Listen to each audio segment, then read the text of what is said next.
बच्चों आज की इस वीडियो में मैं आपको बताने वाला हूँ classification of polygon and its properties. ठीक है, तो इसमें हम पॉलीगन के टाइप्स के बारे में जानेंगे और उनकी क्या क्या प्रॉपर्टीज वगैरह है उनके बारे में हम जानेंगे। ठीक है, कितने टाइप्स के पॉलीगन होते हैं, क्या क्या उनकी प्रॉपर्टी, बिल्कुल बेस से अच्छी तरह से हम चलेंगे।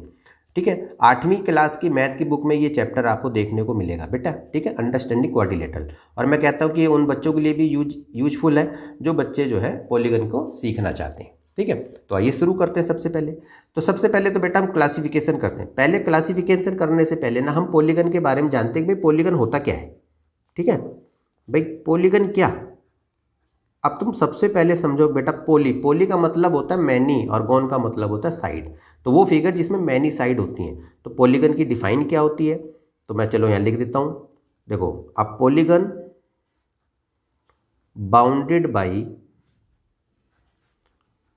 3 या फिर more than 3 line segments is called polygon. ठीक है, यानी कि पॉलीगन क्या है, पॉलीगन वो बाउंडेड फिगर है जो 3 या 3 से ज़्यादा लाइन सेगमेंट से जुड़ा हुआ होता है, उसी को हम पॉलीगन कहते हैं।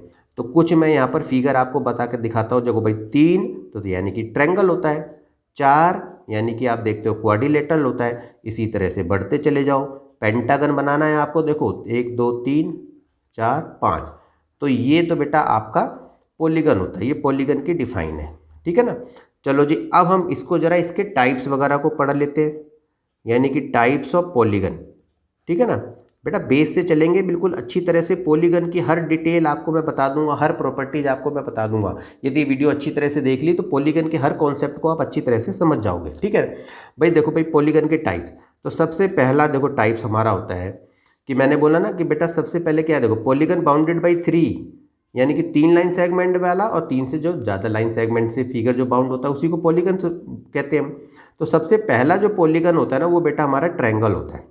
तो चलो हम यहाँ पर लिख देते हैं, पहला पॉलीगन हमारा ट्रायंगल होता है। तो ट्रायंगल में 3 साइड होती हैं, यानी कि 3 साइड वाला ट्रायंगल होता है। दूसरा जो होता है हमारा क्वाड्रिलेटरल होता है। ठीक है, क्वाड्रिलेटरल जिसमें 4 साइड होती है। तीसरा टाइप कौन सा होता है पॉलीगन का, देखो 3 साइड हो गई, 4 साइड हो गई, 5 साइड वाला क्या होगा, पेंटागन। ठीक है, इनके नाम याद कर लेना, इसमें 5 साइड होती है। ठीक है भाई, चौथा 6 साइड वाले पॉलीगन को हम क्या कहते हैं, तो 6 साइड वाले पॉलीगन को हम कहते हैं हेक्सागन।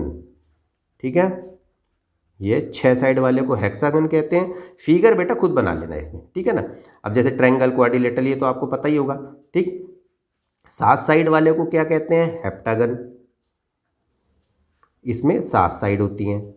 ठीक है, 8 साइड वालों को क्या कहेंगे हम, ओक्टागन, 8 साइड होती है। 9 साइड वालों को क्या कहेंगे हम, नोनागन, इसमें 9 साइड होती है।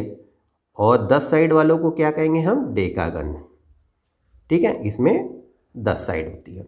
तो देखो पॉलीगन के टाइप्स तो आपको पता चल गए भाई, 3 साइड वाला ट्रायंगल, 4 साइड वाला क्वाड्रिलेटरल, 5 साइड वाला पेंटागन, 6 साइड वाला हेक्सागन, 7 साइड वाला हेप्टागन, 8 साइड वाला ऑक्टागन, 9 साइड वाला नोनागन और 10 साइड वाला डेकागन होता है। ठीक है, तो बात समझ में आ गई आपको अच्छी तरह से।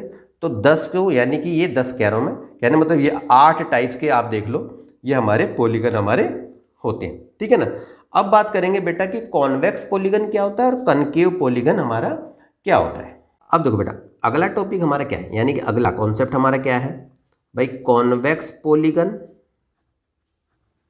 ठीक है, एंड कनकेव पॉलीगन क्या होता है। ठीक है, अब इनको मतलब को समझ लो आप, कि सबसे पहले हम बात करते हैं भाई कि कॉन्वेक्स पॉलीगन क्या होता है। तो चलो यहाँ पर, चलो इसकी डिफाइन भी लिख देता हूँ ताकि आपको समझ में आ जाए अच्छी तरह से। ठीक है भाई, यानी कि कॉन्वेक्स पॉलीगन क्या होता है, तो अगर मैं ये कहूँ आपको कि भाई a polygon in which each interior angle is less than 180 degree, बस इतना ही लिख देते हैं, छोड़ो। तो कॉन्वेक्स पॉलीगन का मतलब क्या है कि a polygon in which each interior angle is less than 180 degree is called convex polygon. वो पॉलीगन जिसका हर इंटीरियर एंगल जो है 180 डिग्री से छोटा होगा तो उसी को हम कॉन्वेक्स पॉलीगन कहते हैं। चलो जी, एग्जाम्पल के तौर पे कोई सा भी पॉलीगन बना दो इस तरह से। देखो आप, ये देखो आप, तो इसका जो हर इंटीरियर एंगल आप देख रहे हो ये 180 से छोटा होगा। ठीक है, इस तरह से बना दो तो हर एंगल देखो आप 180 से छोटा है। ठीक है ना, क्लियर, बात समझ में आ गई अच्छी तरह से। तो ऐसे आप और भी बना सकते हो। तो आपको समझ में आ गया होगा कि भाई कॉन्वेक्स पॉलीगन क्या होता है। वो पॉलीगन जिसका हर इंटीरियर एंगल 180 डिग्री से छोटा हमारा होता है। ठीक है भाई, अब कॉनकेव पॉलीगन क्या होता है? कॉनकेव पॉलीगन क्या होता है? आप देखो एक चीज़ और समझना, जैसे मैंने कॉन्वेक्स पॉलीगन बताया ना आपको कि क्या है, इसका ईच इंटीरियर एंगल 180 से छोटा होता है। तो ध्यान रखना कि इसके जो डायगोनल होते हैं ना बेटा, वो उसके अंदर ही खींचे जाते हैं। तो जैसे देखो ये सब, इसके जितने भी डायगोनल होते हैं वो इंटीरियर ही होते हैं। इसके जितने भी डायगोनल होते हैं वो इंटीरियर ही खींचे जाते हैं। बात समझ में आ गई अच्छी तरह से। कनकेव पॉलीगन क्या होगा भाई? तो पॉलीगन यानी समझो पहले, a polygon in which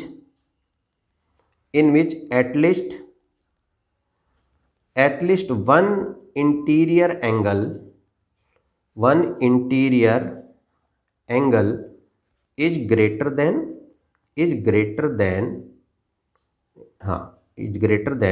180 degree. ठीक है, इज कॉल्ड कनकेव पॉलीगन। ठीक है, कनकेव पॉलीगन क्या है भाई? कनकेव पॉलीगन वो है जिसका कम से कम एक एंगल 180 डिग्री से बड़ा होगा, उसी को हम कनकेव पॉलीगन कहते हैं। तो चलो जी, इसका भी डायग्राम बना के दिखा देते हैं हम। तो जैसे देखो बेटा, ये इस तरह का मैंने एक पॉलीगन बनाया। तो देख रहे हो आप, ये जो पॉलीगन दिख रहा है आपका, ये जो एक्सटीरियर एंगल, ये देखो, ये जो एंगल है इंटीरियर वाला, ये देखो ये 180 डिग्री से बड़ा है। ठीक है, ऐसे बना लेते हैं। तो बेटा ये कनकेव पॉलीगन इसी टाइप का देखोगे आप, चोंच वाला इसी तरीके से। तो देखो ये बेटा कनकेव, तो देखो एक एंगल क्या है 180 डिग्री से इसका बड़ा है। ठीक है ना। तो अब एक चीज़ याद रखना आपको, कनकेव ये तो पता चल गया कि भाई एक जिसका एंगल जो है इंटीरियर, एक इंटीरियर एंगल 180 डिग्री से बड़ा होगा वो कनकेव पॉलीगन होगा। अब इसमें देखो ध्यान रखो, कॉन्वेक्स पॉलीगन में बेटा जो डायगोनल थे वो इंटीरियर खींचे जाते थे, लेकिन कॉन्वेक्स में क्या होता है, वो एक्सटीरियर होता है। ये भी आपको ध्यान रखना है। इसका जो डायगोनल होगा वो क्या होगा, वो एक्सटीरियर होता है। क्लियर होगी बात? ये आपको पता चल गया कि भाई कॉन्वेक्स पॉलीगन और कनकेव पॉलीगन क्या होता है। चलो जी, अब अगला टॉपिक समझते हैं हम। चलो अब बात करते हैं बेटा रेगुलर एंड इर्रेगुलर पॉलीगन क्या होता है। ठीक है भाई, रेगुलर और इर्रेगुलर पॉलीगन क्या होता है। ठीक, तो चलो जी अब बात करते हैं। सबसे पहले हम बात करेंगे रेगुलर पॉलीगन की। रेगुलर पॉलीगन क्या होता है। ठीक, तो समझो पहले आप, a polygon is called regular. ठीक है, if all it's sides have equal length, बात समझ में आ रही है, एंड इट्स ऑल एंगल, देखो it's all angles have equal major. ठीक है, बात समझ में आ गई। देखो रेगुलर पॉलीगन क्या है, वो पॉलीगन जिसकी सारी साइड इक्वल होंगी और सारे एंगल इक्वल होंगे, उसी को रेगुलर पॉलीगन हम कहते हैं। चलो एग्जांपल समझ लो, जैसे अगर मान लो ट्रायंगल की बात कर रहे हैं, तो ट्रायंगल जो है आपका जिसकी तीनों साइड इक्वल होती हैं, तो तीनों साइड किसकी इक्वल होती हैं, इक्विलेटरल ट्रायंगल की होती हैं। ठीक है ना, ये हमारा इक्विलेटरल ट्रायंगल है। तो इक्विलेटरल ट्रायंगल की तीनों एंगल इक्वल होते हैं, तीनों साइड इक्वल होती हैं, तो तीनों एंगल भी इसके इक्वल होते हैं, यानी कि 60 60 60, और तीनों साइड भी इसकी इक्वल होती है। तो इसी को रेगुलर पॉलीगन हम कहा जाता है। चलो जी एक देखो और देखो आप, जैसे कि मान लो मैंने स्क्वायर बना दिया। अब आपको पता है कि स्क्वायर के सारी साइड इक्वल होती हैं और सारे एंगल जो इसके 90 के, यानी कि सारे एंगल भी इसके इक्वल होते हैं। तो चलो यहाँ लिख दिया हमने स्क्वायर। ठीक है, तो भाई रेगुलर पॉलीगन क्या होता है? भाई रेगुलर पॉलीगन वो होता है जिसके ऑल साइड्स इक्वल होंगी and all angles are equal. ठीक है, ये बात आपको अच्छी तरह से ध्यान रखनी है। सारी साइड इक्वल होनी चाहिए, सारे एंगल्स इक्वल होने चाहिए, तो ही वो रेगुलर पॉलीगन कहलाएगा। तो भाई फिर इर्रेगुलर पॉलीगन क्या होता है? तो इर्रेगुलर पॉलीगन क्या है? तो भाई वो polygon which is not regular, तो ऐसे लिख दो चाहे आप। तो अब polygon which is not regular, बस। यानी कि वो पॉलीगन जो रेगुलर पॉलीगन नहीं है वो इर्रेगुलर पॉलीगन है। चलो जी एग्जांपल समझ लेते हैं। एग्जांपल में देखो, जैसे कि मान लो कि मैंने एक रेक्टेंगल बनाया। अब देखो आप, तो रेक्टेंगल में ये तो पता है बेटा कि सारे एंगल इसके 90 के होते हैं, यानी कि एंगल तो सारे इसके इक्वल होते हैं, यानी इक्वी एंगुलर तो है ये। लेकिन इसकी सारी साइड क्या इक्वल होती हैं? नहीं होती। तो रेक्टेंगल को हम रेगुलर पॉलीगन नहीं कह सकते, ठीक है, इर्रेगुलर पॉलीगन की श्रेणी में ये आता है।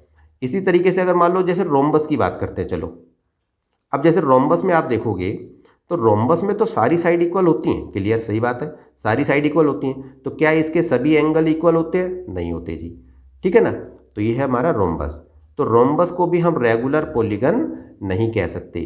रेगुलर पॉलीगन होने की कंडीशन क्या है? सारी साइड इक्वल होनी चाहिए, सारे एंगल भी इक्वल होनी चाहिए। दोनों कंडीशन को जो पॉलीगन फॉलो करेगा उसी को हम रेगुलर पॉलीगन कहेंगे, और नहीं तो फिर इर्रेगुलर पॉलीगन हमारा है वो।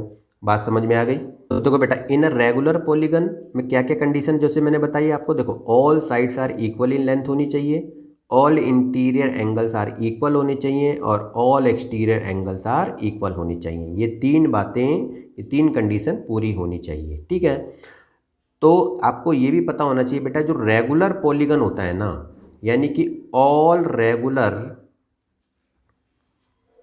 पॉलीगन, ठीक है, आर कॉन्वेक्स, ये भी ध्यान रखना। तो चाहे आप उसको रेगुलर पॉलीगन बोल दो, चाहे आप उसको कॉन्वेक्स पॉलीगन कह दो, वो एक ही बात है, ठीक है ना। अब जैसा कि बेटा मैंने आपको बताया था, कुछ इसकी प्रॉपर्टी समझो, चाहे इसकी कुछ फॉर्मूले वगैरह समझो आप, ठीक है। अब इनको देखो आप, ये मैंने पहले लिख दी है, ठीक है। अब देखो आप क्या लिखा है, sum of measures of all interior angles of n sided polygon. तो ये वाला फार्मूला आप लगा देना। यदि आपको ना मान लो कोई पॉलीगन है और उसके इंटीरियर एंगल का सम पता करना है, तो ये फार्मूले से आप आराम से इसको करके देख सकते हो। चलो एग्जांपल के तौर पे समझो। अगर मान लो मैंने कहा कि बेटा 7 साइड वाला, आपको पता है 7 साइड वाला हेप्टागन होता है। अगर 7 साइड है और आपको ये पता करना है कि उसके इंटीरियर एंगल का सम क्या है, तो ये वाला फार्मूला इस्तेमाल कर दो आप। तो ये फार्मूला क्या दे रखा है, n-2 इंटू में 180। तो ज़रा इसको फॉलो करो, देखो 7-2 इंटू में 180 कितना हुआ, 5 इंटू में 180, 18 पंजे 90, 900 डिग्री हो गया ना। तो चलो मान लो एक 3 साइड वाला आपको ताकि आपको समझ में आ जाए। देखो ये तो सबको पता होगा कि बेटा इसके इंटीरियर एंगल का सम कितना होता है, ट्रायंगल के 3 साइड वाला क्या होता है, ट्रायंगल होता है। ट्रायंगल के इंटीरियर एंगल का सम 180 होता है। अब इस फार्मूले से यदि हमें करना हो तो कैसे करेंगे, चलो देखो आप, n का मतलब साइड, या ध्यान रखना। तो 3-2 इंटू में 180, तो क्या हुआ 1 इंटू में 180, तो कितना हुआ 180 डिग्री हो गया कि नहीं हो गया। तो इस फार्मूले से यदि आपको साइड पता है, ठीक है, और आपको इंटीरियर एंगल का सम पता करना है, तो आप इस फार्मूले से आराम से करके इसको देख सकते हो। बात समझ में आ गई होगी अच्छी तरह से, ठीक है ना। अब बात आती है बेटा कि sum of exterior angle of a convex polygon. देखो एक तो देखो ये प्रॉपर्टी आपको पता होनी चाहिए कि चाहे कोई सा भी रेगुलर पॉलीगन हो, कॉन्वेक्स पॉलीगन मतलब रेगुलर पॉलीगन, कोई सा भी रेगुलर पॉलीगन होगा उसके एक्सटीरियर एंगल का सम 360 ही होगा, चाहे वो ट्रायंगल हो, क्वाड्रिलेटरल हो, पेंटागन हो, हेक्सागन हो, कोई सा भी हो। Exterior sum of all exterior angle का सम 360 डिग्री ही होगा। ये बात आपको अच्छी तरह से ध्यान रख लेनी है, ठीक है ना। अब यहाँ पर देखो क्या है, ये तो बात समझ में आ गई अच्छी तरह से आपको, ठीक है ना। अब ये चलो इसको आपको अगर मैं वैसे समझाऊं तो लो पहले वैसे समझो, चलो समझा देता हूँ। जैसे देखो एक्सटीरियर एंगल का कॉन्वेक्स का दे रखा है, मान लो कि मैंने पेंटागन ले लिया, ठीक है, चलो जी पेंटागन मैंने ले लिया, रेगुलर पेंटागन, बेटा कहने का मतलब ये है। तो जैसे ऐसे समझो कि ये सारी साइड इक्वल है, ऐसे समझो ये सारी साइड इसकी इक्वल है। अब इसके चलो मैं एक्सटीरियर एंगल बना देता हूँ, देखो बेटा ये इधर बन गया, ठीक है ना, इधर वाली लाइन से ये चलो इधर बन गया, और ये वाली लाइन को ज़रा इधर एक्सटेंड कर देते हैं, ऊपर चला जाएगा। इस वाली को इधर एक्सटेंड कर देते हैं, इधर चला गया, और इधर वाली को इधर एक्सटेंड कर देते हैं, ये बन गया हमारा, ठीक है ना। अब इसको समझो पहले। अब आपको ये तो पता है कि बेटा ये देखो ये इंटीरियर एंगल है, यानी कि ये इंटीरियर एंगल है और ये वाला एक्सटीरियर एंगल है। क्लियर है। और आपको ध्यान रखो, देखो ये लाइन है, स्ट्रेट लाइन है, तो इंटीरियर एंगल प्लस में एक्सटीरियर एंगल का सम होता है 180। Interior angle plus exterior angle is equal to 180 degree होता है। ये बात आपको याद रखनी है अच्छी तरह से, ठीक है। अब ये आपको पता चला, देखो हर जगह देखो interior exterior interior exterior interior exterior interior exterior, ये तो बात समझ में आ रही है अच्छी तरह से। अब अगर मान लो ये रेगुलर पेंटागन है, तो अगर रेगुलर पेंटागन है तो इसके मेरे को सारे इंटीरियर एंगल का सम निकालना है। तो मैंने अभी फार्मूला बताया आपको, कौन सा है, ये वाला। तो चलो इस फार्मूले से करते हैं। n-2 इंटू में 180, तो भाई पेंटागन है तो 5 साइड है, तो 5 माइनस में 2 इंटू में 180, तो करा हमने 3 इंटू में 180, तो 18 3 54, तो यानी कि 540 डिग्री के इसके पांचों एंगलों का सम आ गया। क्लियर है, ठीक है। अब आपको ये पता है बेटा इंटीरियर और एक्सटीरियर दोनों मिला के 180 है, तो भाई 5 एक्सटीरियर एंगल है, तो 5 एक्सटीरियर एंगल है। तो अगर मान लो मैंने कहा कि बेटा इंटीरियर और प्लस में एक्सटीरियर, ठीक है, मिला के कितने हुए, ये 5 और ये यानी कि 180 हुआ इंटीरियर एक्सटीरियर, तो 18 पंजे कितना हुआ 900, इंटीरियर एक्सटीरियर मिला के 900 डिग्री का हो गया, ठीक है ना। तो अगर मान लो मुझे खाली एक्सटीरियर एंगल का पता करना है, एक्सटीरियर एंगल का, तो मैंने क्या करा, 900 में से 540 को घटाया तो 360 डिग्री तो आया। तो समझ में आई बात कि नहीं आई आपको, अच्छी तरह से समझ में आई ना। तो कहने का मतलब ये है कि जितने भी रेगुलर पॉलीगन होते हैं उनके एक्सटीरियर एंगल का सम 360 डिग्री ही होता है। ये बात आपको अच्छी तरह से याद रखनी है, ठीक। तो देखो बेटा अगला मैंने एक फार्मूला लिखवाया था, आपको पता है कि भाई each interior angle of a regular polygon of and side, ठीक है। यदि हमें मान लो कि इंटीरियर एंगल पता करना हो रेगुलर पॉलीगन का, तो आप इस फार्मूले से कर सकते हो, n-2 इंटू में 180 और अपॉन में n। क्लियर है। अब चलो जरा इसको जरा एक बार देखते हैं। अब जैसे आपको पता है कि बेटा 3 साइड जो होती है वो एक ट्रायंगल की होती है, ठीक है। और ट्रायंगल यदि रेगुलर ट्रायंगल है तो इसका मतलब है कि वो इक्विलेटरल ट्रायंगल है। तो इक्विलेटरल ट्रायंगल है तो तीनों साइड इक्वल है, तभी तो रेगुलर है वो। तो भाई इक्विलेटरल ट्रायंगल है तो सबको पता है कि बेटा उसका हर एंगल 60 डिग्री का होता है। कितने डिग्री का होता है, 60 डिग्री का। तो क्या इस फार्मूले से हम पता कर सकते हैं, देख लेते हैं चलो हम। तो देखो n-2, तो n का मतलब साइड, यानी कि 3 साइड है, तो 3 माइनस में 2 इंटू में 180 और अपॉन में n का मतलब 3। तो करते हैं जरा जी, 180 अपॉन में 3, तो 180 को 3 से डिवाइड करो तो कितना आ गया, 60। बिल्कुल सही है ये। अब अगर मान लो मैं ये कहूँ कि बेटा 4 साइड है, रेगुलर पॉलीगन है 4 साइड वाला, तो इसका मतलब ये है कि वो स्क्वायर है। स्क्वायर के सारे एंगल कितने के होते हैं, 90 के होते हैं। इसी फार्मूले से पता कर लेते हैं चलो हम। 4 माइनस में 2 इंटू में 180 और अपॉन में 4, तो 2 इंटू में 180 अपॉन में 4 हो गया।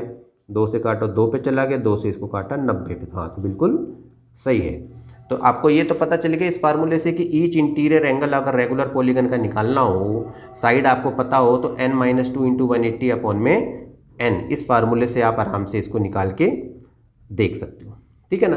और एक बेटा और लिखवाया था मैंने आपको, each exterior angle of a regular polygon of and side. तो आपको क्या बताया था फार्मूला मैंने, 360 अपॉन में n, ठीक है। यदि आपको एक्सटीरियर एंगल निकालना हो कितने का होगा, तो आप इस फार्मूले से निकाल सकते हो। तो चलो एग्जांपल, अगर मान लो हमें 3 साइड वाला ही यानी कि ट्रायंगल का ही पता करना हो एक्सटीरियर एंगल कितने का होगा, तो आपको ये तो पता है कि बेटा ट्रायंगल जो है इक्विलेटरल, अंदर का यदि 60 है, अगर इसको मैं एक्सटेंड कर दूं तो ये वाला एंगल कितने का होगा, तो 60 और ये एंगल दोनों मिला के 180 होगा। तो 180 में से 60 गए तो 120 का आना चाहिए। इस फार्मूले से देख लेते हैं। तो 360 और n 3, अब इसको काटो ज़रा, तो हाँ 120 डिग्री का हमारा आ रहा है। क्लियर होगी बात ये, ठीक है। और यदि मान लो 5 साइड वाला हो, 5 साइड है, एक्सटीरियर एंगल पता करना हो, तो 360 को अपॉन में 5 काटो जरा एक बार, 5 सत्ते 35, 5 दूनी 10, यानी कि 72 डिग्री का हमारा आ जाएगा। क्लियर होगी बात ये, समझ में आ रही है अच्छी तरह से। अच्छा जी, अब यदि आपको नंबर ऑफ डायगोनल्स पता करना हो, ठीक है, नंबर ऑफ डायगोनल्स पता करना हो रेगुलर पॉलीगन का, तो मैंने एक फार्मूला बताया था अभी आपको, n माइनस में 3 अपॉन में 2, ठीक है। अब आपको ये पता है कि अगर मान लो मैंने ट्रायंगल बनाया, देखो तो ट्रायंगल में अब आप देखो तो इसमें अगर मैं डायगोनल खींचूँ तो डायगोनल तो कहीं खींचेगा नहीं, तो इसका मतलब ट्रायंगल में डायगोनल तो 0 होते हैं, आप देखोगे तो, ठीक है ना। तो क्या इस फार्मूले से चेक करें जरा एक बार, ठीक। तो भाई हमें पता है कि ट्रायंगल में 3 साइड होती हैं, तो चलो जी 3 साइड, ठीक है, कर लेते हैं जरा।